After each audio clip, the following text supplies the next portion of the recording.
Oh, you know what time it is. You are listening to the Urban Sports Scene and Bowie TV Baltimore Ravens recap show. I'm Wole and I'm joined by my co-host, Bowie TV's Ravens beat reporter, Carita Parks. What's going on, Carita? Are you on mute? I have you on mute. That's all. That's on me. My I got fault. you on mute. Oh, I thought it was me. Okay, it was you. All right, cool. I I thought I thought had you on mute. oh, you like, okay, yeah, it was you. Blame me. Let's blame me. Let's blame me. That's all good. Just grinding and working and trying to do my thing out here. I know. How was they had practice there. How was practice? Practice was good. We viewed the first 30 minutes, so we don't really see much. But the energy, after practice, the energy seemed good, and everybody for a quick turnaround, the energy was there. That's what I'm trying to say. Yeah, I see. Trade deadline passes a lot of energy. We'll discuss that again. It was like on Sunday, the Baltimore Ravens put in work against the Denver Broncos, defeating the Broncos 41-10. Also, like I mentioned, the Ravens made some big moves. But again, we'll talk about that a little bit. We'll talk about that soon. But let's get the particulars real quick. Subscribe to our podcast on Spotify, Apple Podcasts, TuneIn, iHeartRadio, and other podcast platforms. Just search the Urban Sports Scene.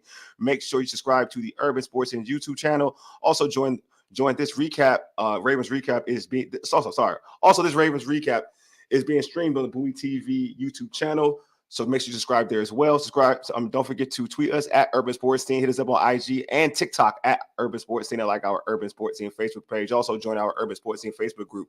Search Urban Sports Scene, sports bloggers, sports podcasters, and sports debates. Obviously, Carita, we can get into like the game, but let's start first with the big news. The Ravens made a big deal by acquiring LA Rams cornerback Tre'Davious White and the Rams 2027 seventh round draft pick. The Ravens gave up their 2026 seventh round pick. First off, your thoughts on the deal? I think the Ravens needed secondary help. So that was definitely, that was something that we figured that they would be looking for. Now, who that person would be, we didn't know. I think that with Tre'Davious, the thing with him is just the injuries that he's had and whether or not he will be healthy enough to contribute, because he was a healthy scratch, I think, for the Rams. Like, they went a different direction at cornerback. But, the Ravens have a reputation of reviving people's careers. Facts. So I don't think it hurts. Depth. They need more depth at cornerback. Just what they have so far hasn't completely worked. I think it is a situation where it'll be more of a long-term fit this season, not necessarily he'll come in and they're going to have him on the field immediately. This is a team that still sees themselves going to the postseason. Yeah. So I think that having someone like him on the roster is more something of looking ahead to where this team believes they'll be in a few months. So do you feel like, now obviously not this week, we'll get into, it's a short turnaround. But we'll talk about that on a pregame for on Thursday. But do you feel like after this week's game, the following week, do you see him as a guy who's starting, or is he a guy that's just in the rotation? No, I feel like he'll be a guy that's in the rotation at first. Okay.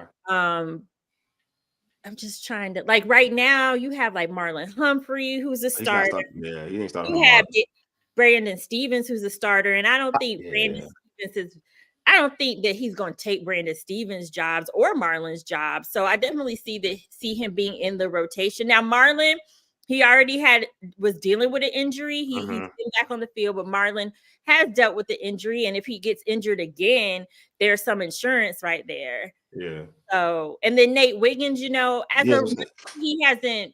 rookie. Yeah. He's had some good plays, but he hasn't made a lot of noise. Got you. Just in my opinion. It's interesting because you're talking about a two-time Pro Bowler, and when he was in Buffalo, he was one of the best cornerbacks in football, and not just a cornerback. White was one of the best cornerbacks in football, and I agree with you. Marlon Humphreys is definitely not the one to even be chattered about, right? But I do think, and I like Stevens, so it's just like I like Stevens. Firstly, I like Stevens. And Wiggins is a rookie that has a lot of promise. So I want to know his fit, because if you're getting that caliber of cornerback, because this is one thing like something I agree with you, something you started off with. The Ravens have a knack to revitalizing a player, especially a defensive player, right? Like they bring that player back to life. Like that player might have been the dude back then. Then he had a little snag in the season where he's kind of fell off, but now he gets to Baltimore and now he becomes that dude again. You saw that with Clowney, right? Last year. You know what I mean? And now you got a guy here in White, who I think has the potential in this defense to be a solid contributor for this defense. I'm sorry, did you just say? No, I'm saying, do you see that? Do you, like, to your point, could you see them, like, yeah, right now you're looking at it like, he may be a rotationary guy, but, because of their track record, like you said earlier, they're known to kind of bring you back. Yeah, but I feel like they will start him as rotational. Got you. But I think it's possible if he can get back to, like you said, this is a guy that was a two-time Pro Bowler. If he comes to Baltimore and shows out, it's possible he can take someone's job. Yeah, I think the secondary has struggled, and they need a dog. And Marlon Humphrey, don't get me wrong, Marlon Humphrey, Brandon Stevens, I feel like they've done, as good as they can do. Yeah. Nate Wiggins has had some plays, but I just don't think it can hurt with this defense and the pass defense just being so bad this year. I don't think it hurts to bring someone in and see what he can do. Yeah, I agree. I think it's a good, especially for a 7th rounder, right? Yeah, and that's not really losing anything. I'm so glad you brought that up. Yeah, go ahead. That's another thing. I know fans were kind of upset because, and we'll get into this, but because they didn't get a pass rusher. But at the end of the day, they got White for literally almost nothing. Yes. Same thing with Deontay Johnson. So they kind of like, well, EDC didn't cook. But I'm like, yeah, he kind of did, because he got 2 solid players for literally almost nothing. And the Ravens don't have a lot of cap room either, So I feel like he did what he was able to do with the situation at hand. Lamar Jackson. It ain't the real Lamar Jackson, is it? Don't discredit our defense. It came to the real Lamar. It's not. No, and Lamar, no one discrediting the defense over here. I actually respect for the defense. I think that, the Ravens have a culture on defense, and to what Carita was talking about earlier, which I totally agree with, is there something about this Ravens organization, especially when it comes to defensive players, when individuals are kind of like, people aren't high on, and they come to this organization, they kind of regain that spirit of what they were about when people used to talk about that particular player. And that's why I use Clowney as an example. Like, when Clowney got to Baltimore, they weren't calling Clowney a bust. They were calling Clowney like, oh, he was a really good signing. He was a really good acquisition. So maybe White could be that type of player. Yeah, I mean, even look at Kyle Van Noy. He had a career year last year. Yeah. And the joke about Van Noy was like they got him off the couch, and he, you know what I mean? And he came in and they kept him. So we shall see. So they see Lamar. Thank you. Thank you, Lamar Jackson. You agree? Thank you. I feel like Lamar Jackson didn't hear the whole conversation. I know he didn't. It's okay though, Lamar. Now you with us. Now we're a fam again. Appreciate you, Lamar. Now we're a fam again. So yeah, exactly. It's Lamar. It's all love over here, bro. It's all love over here. So, like you mentioned this, I kind of want to tackle it too. So a lot of folks are pissed off that this team, instead of, they felt like cornerback wasn't the position. They thought that they needed a pass rusher. Do you think this team should have went after a pass rusher instead of going after a cornerback?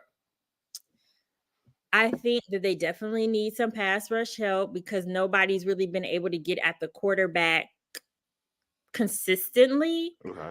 But at the same time, I feel like if there was an opportunity to get help at the pass rush with a deal that made sense, I think Eric DeCosta would have did that. So I'm suspecting that he wasn't able to get something figured out, and that's why we didn't see that. But at the end of the day, the Ravens still have Adake Owe, Nnamdi Madubuike, Tavius Robinson. He's been in the rotation, but he's been showing up. He led sacks Parks last week. So they have guys that can do it. David Ojabo, if they put him back in the, he's been a healthy scratch lately. But also, they did pick up Yannick Ngakoue, and he's been playing more than Ojabo. So, like I said, I feel like there's guys who are capable of getting at the quarterback. They just need to do it. Yeah, I think that I want to stay consistent. I feel like the secondary has been like an issue for the Ravens more. I know people want to fix the bigger. Yeah, I feel like they did the right job by going to tackling that first. And you can't always, when you're the Baltimore Ravens, you're not gonna always try to overspend for certain players, right? Or certain. You can't get everything. I mean, you just can't. That's just unless you got an abundance of money and cap space, and then they don't want to give away all their draft picks. Yeah, and they've done well with it. They done well with their draft picks. You know what I mean? So, I mean, I felt like for the bargain, I think White is a good bargain for what the style of the Ravens defense is a good bargain. And I think always played well. I think he's up there. And he has a good number of sacks. I know you want that. I know when you think of Ravens culture, you think about that dominant pass rusher. So I understand where people are coming from. But I think as a unit, you see this team getting sacks, and you get certain players, up there in sacks. I don't have the stats in front of me, but it's always their sack leader. I believe he's the sack leader on the team. I could be wrong. Or maybe Van Noy, to be honest with you. It might be Van Noy. Yeah, but we sat here and talked about this defense in terms of like what they've been giving up. We talk about the secondary all the time, and it hasn't really been like the pass rush. It's been more of the secondary, and also like they're up there and stopping the run. I feel like as a defense, if you can stop the run, which the Ravens already can do in terms of the front seven, but your secondary consistently gives up yardage. That's the problem. You got to fix that secondary, and even beating what they did to the Broncos, and we could talk about it, but we'll talk about it. But Cortland Sutton, I think, had over 100 yards receiving. You know what I mean? So it's still an issue to a certain extent out there in the passing game. And we saw dudes running wide open that should have been wide open. So there are some things on that back end that still need fixing. So you can get as much. I mean, obviously the pass rush goes hand in hand with the secondary, right? But at the end of the day, like if dudes are wide open, I'd rather clear that up than just than the pass rush. That should be the first thing. Those chunk plays have been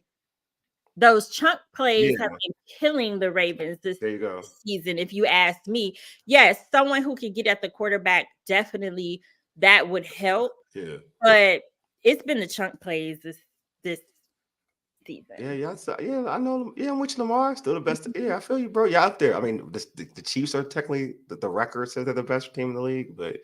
Yeah, Ravens are playing great football, man. You ain't gonna never hear me. I'm not Lamar. I'm not gonna knock you, bro. I like it. I'm sorry. I wanted to check. Yeah. So Kyle Van Noy, he is the sack leader, 7 sacks, and then Owe is behind him with 4.5. That ain't bad. That's not bad, actually. That's what I'm saying. Like, that's not bad for 7 sacks. He's almost a 10. Like, right. Beggars can't be choosers. Like, that's just keeping a buck. Like, that's not bad, actually. Yeah.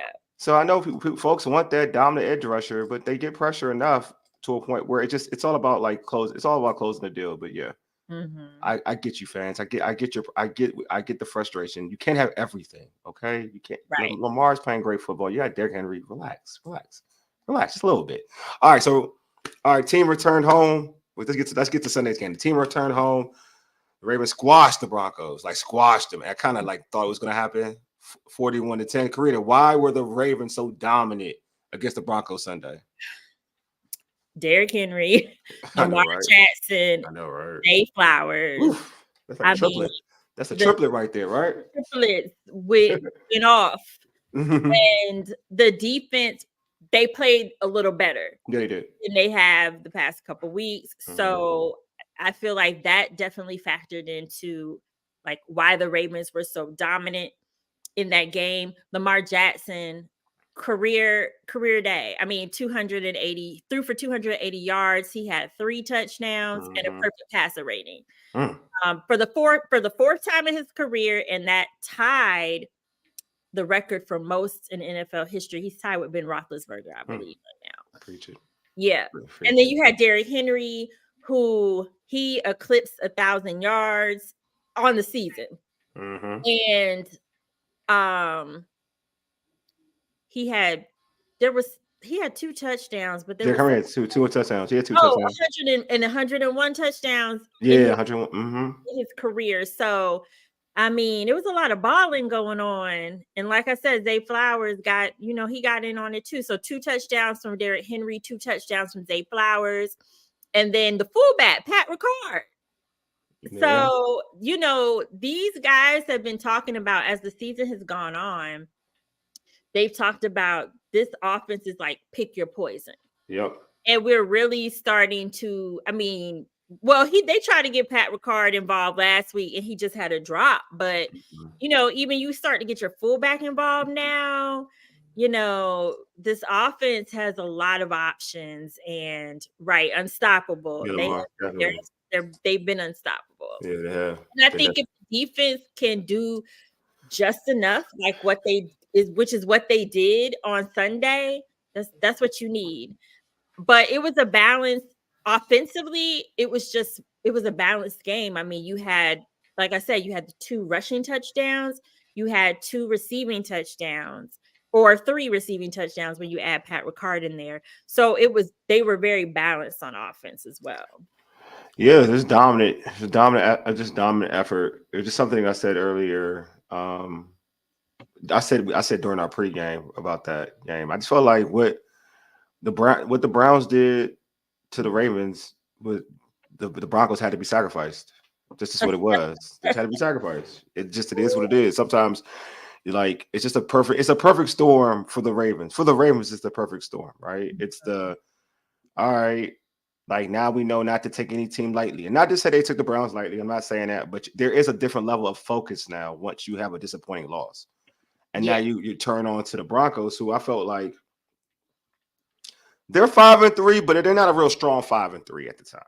Yeah, no, right? And that is true. And I do want to say for the Browns game, I feel like that secondary have been struggling for a while, right? Yeah. They have been getting by. I also feel like that Browns game was like a wake-up call for the secondary, because it was it was just such a bad performance as far as not being able to hold on to so many possible interceptions. Like, I think it was just a wake-up call. Like, we got to get it together. Yeah, no, I agree. I think it's a wake-up call just for the defense. Like dropping those interceptions, and everybody kept hearing about it, right? Saying like you like certain players were kind of getting put behind the woodshed to a certain extent.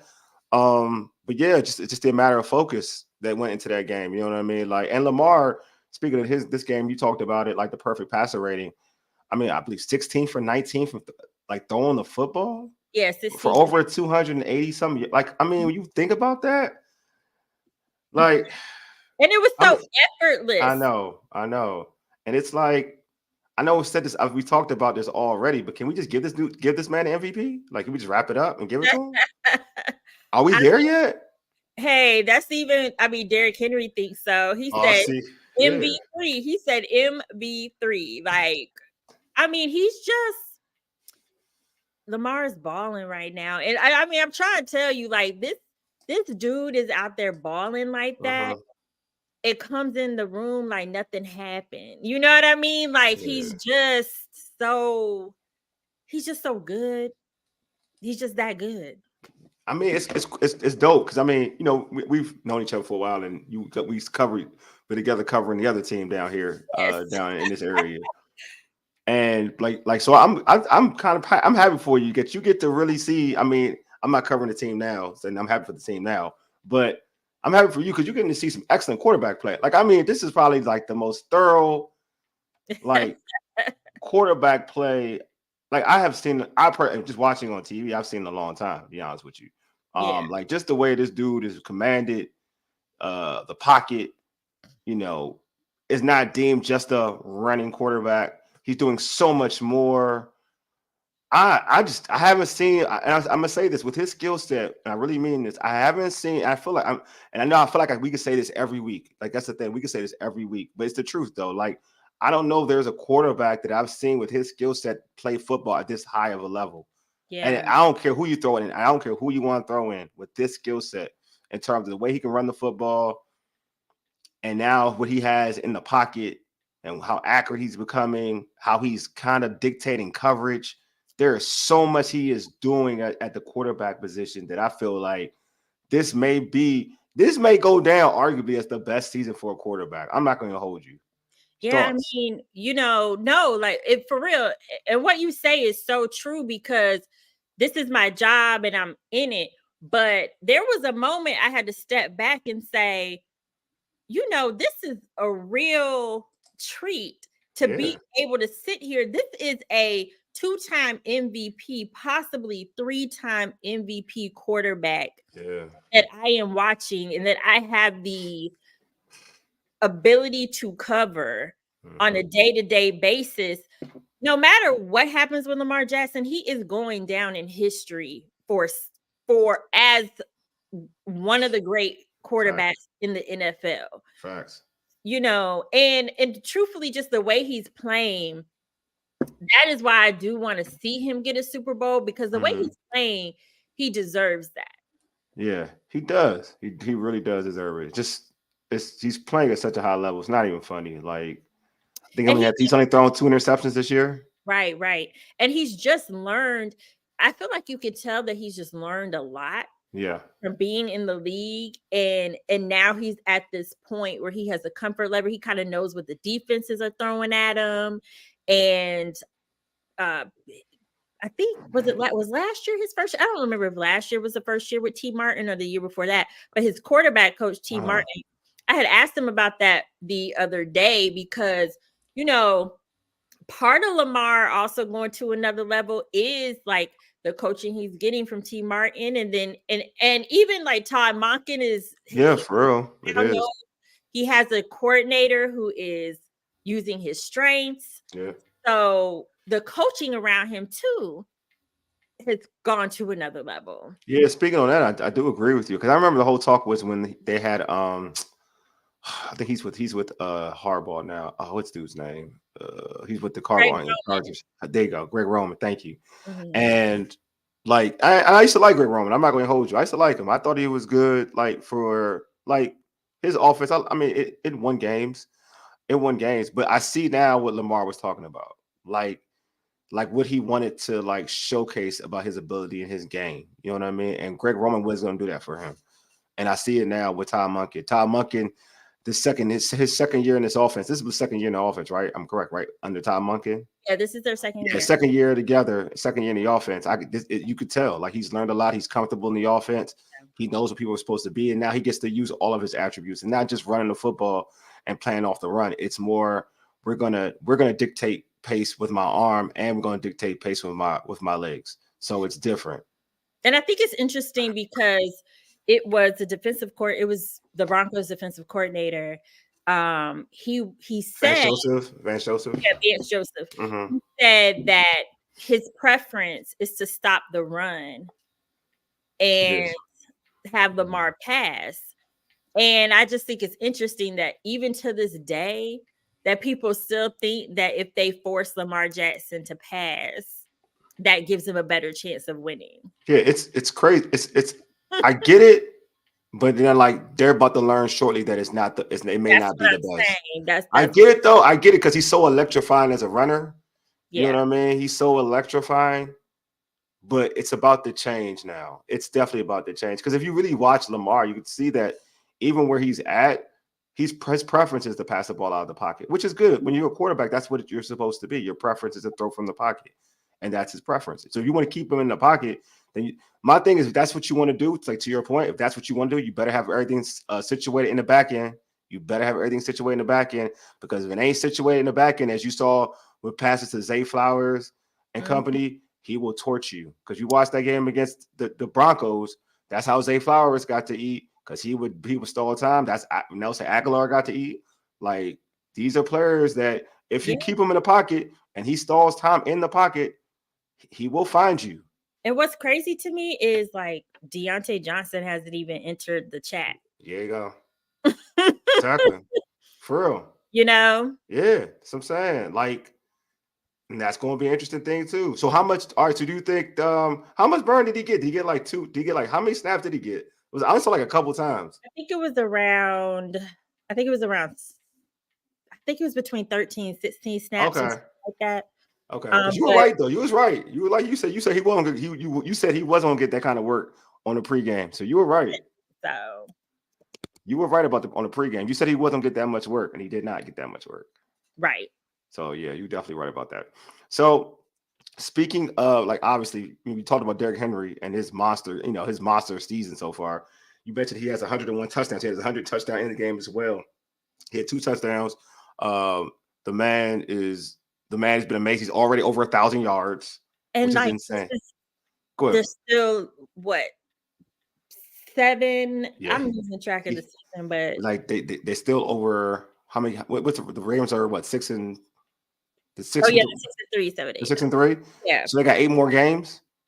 That's what I'm saying. 8 more games. So it's not get. He's on pace. He can get 2,000 yards. Like he can easily get 2,000 yards. Pace for that. He absolutely. Yeah. So I know we talk about. I mean, real talk. I know we talk about Lamar's being the MVP, but Derrick Henry ain't far off. He's not. He's not. And I was like, even if let's just say Lamar gets MVP, yeah, he's gonna get something. I don't know.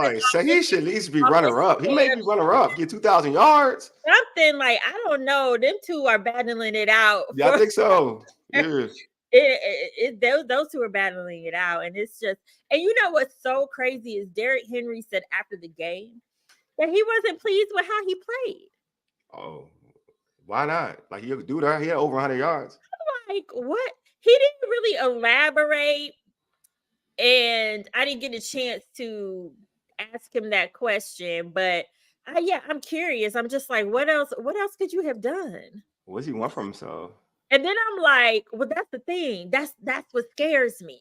Because I'm like, if he hit those 2 touchdowns, hit all those career milestones, and he's not happy with how he played, like, how much more dangerous can this man get? I mean, he runs like a wild child. Like he can hurt people. He hurt folks out there. I didn't hear hurt a man already.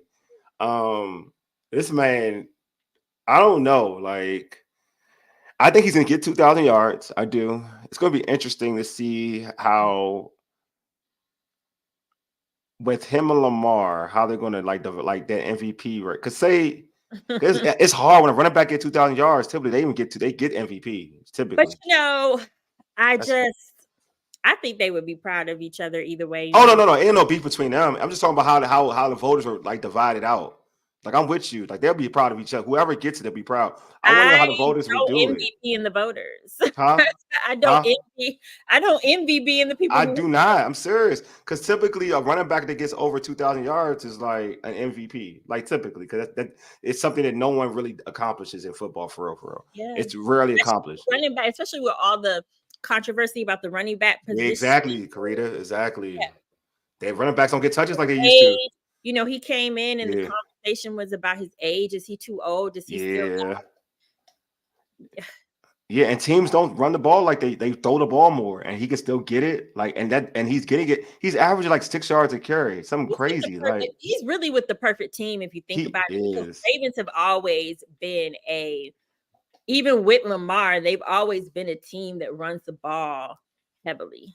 Yeah, I know. I totally agree. So you mentioned earlier about the defense and the defense saying that the defense looked a little better. Do you feel like this performance with the defense, they held the Broncos to 10 points? Mm-hmm. Do you feel like it was more the defense improving or more the opponent of the Denver Broncos? A little bit of both. Okay.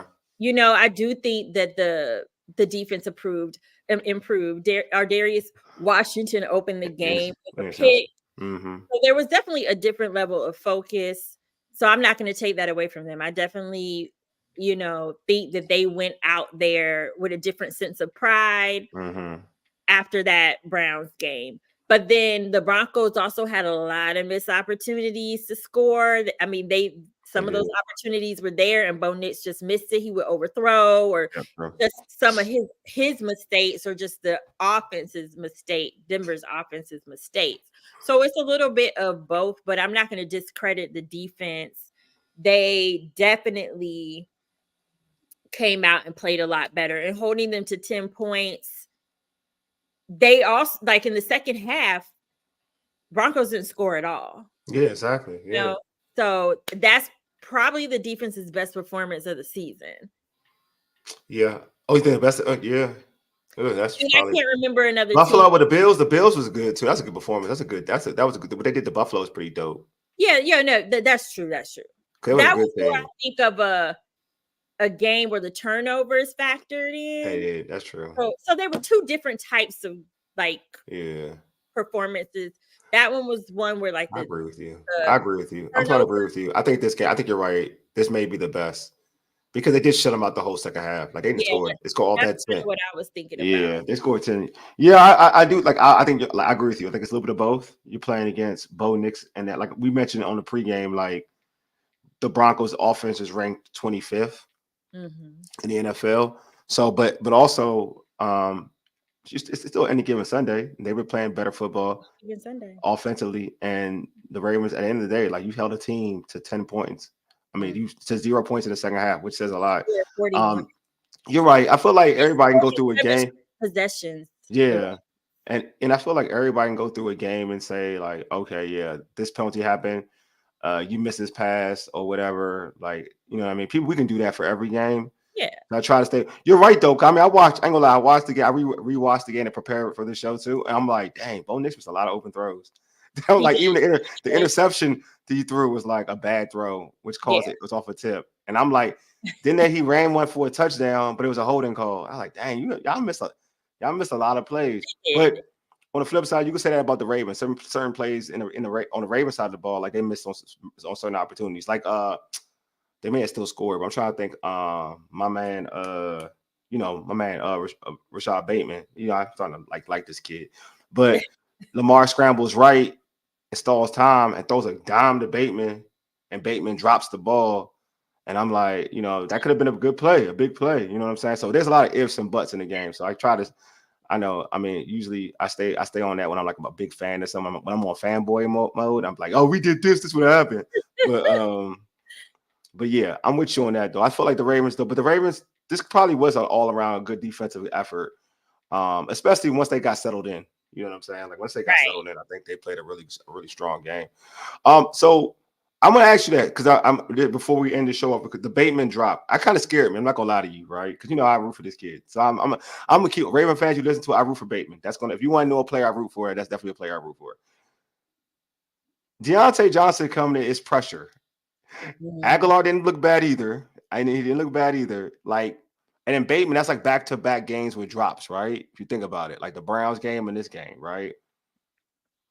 Should I be concerned about Bateman? I don't know if it's concern. I think the issue with Rashad has been consistency. Okay. Since he's gotten back, since he started back last year, he would have a stretch of really good games and he would have a stretch where he had drops and things. So I feel like he's going to have to figure out how to, like, that to me would be the one big issue for him, is if he can't continue to be consistent. Gotcha. Because that throw from Lamar, he should have definitely caught that. Yeah. You know, with the Browns, I know nobody wants to hear it, but the one that bounced off his helmet and was in the sun, I mean, yeah that's a tough one, because even Nate Wiggins said that happened. Well, this was before that, I forget what game it was, but Nate Wiggins, there was an interception right in his hands, and he was explaining, like, he looked up and it was just like all sun.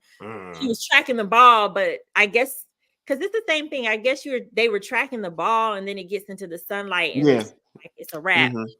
But at the end of the day, you know, fans don't care. They don't care about that. Cute a buck. So, I mean, I'm rooting for Bateman too, because I know the talent is there. Yeah, talent is there. We've seen it.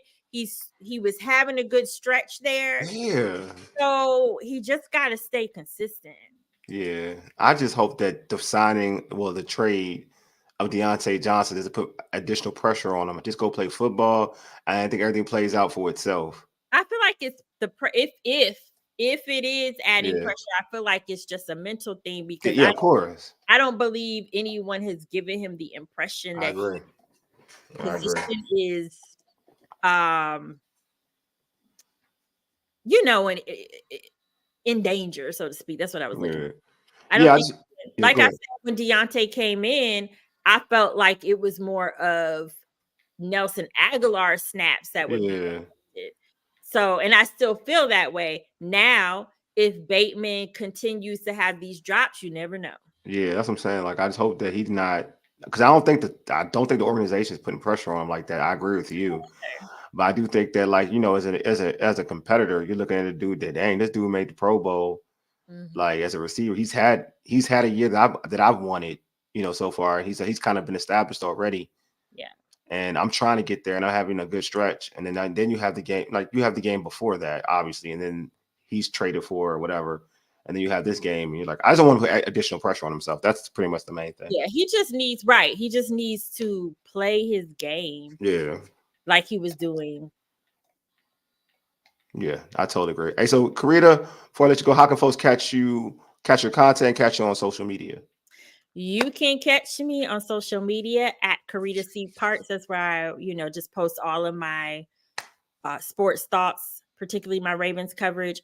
Also, you can catch a bulk of my Ravens coverage on Bowie TV Sports. That's at Bowie TV Sports on all platforms. And as always, Double Take Sports, that's my brand. For all other things, NBA, WNBA. So you can follow that too at DBL Take Sports. Yeah, she got some good Wizard content, folks. Just letting y'all know. So just letting y'all know. All right, man. Hey, tune into our Ravens Bengals pregame show Thursday at 7 p.m. Eastern Standard Time. It will be streaming live on our YouTube, IG, and Facebook channels. The pregame will be streaming on the Bowie TV YouTube channel as well. You can also subscribe to our podcast on Apple Podcasts, Spotify, TuneIn, and iHeartRadio, and other podcast platforms. Just search the Urban Sports Scene. Also follow us on X at Urban Sports Scene, IG and TikTok at Urban Sports Scene, and like our Urban Sports Scene Facebook page. If you're watching this on YouTube, hit that red subscribe button right now. Like this video. Subscribe to the Urban Sports Scene YouTube channel. Again, red subscribe, hit it, like the video. Appreciate y'all. Much love. Anyway, and check out our website, which is www.urbansportscene.com. Again, thank you all for tuning in. Anyway, you've been listening to the Urban Sports Scene for ages. A Yedig, deuces. We are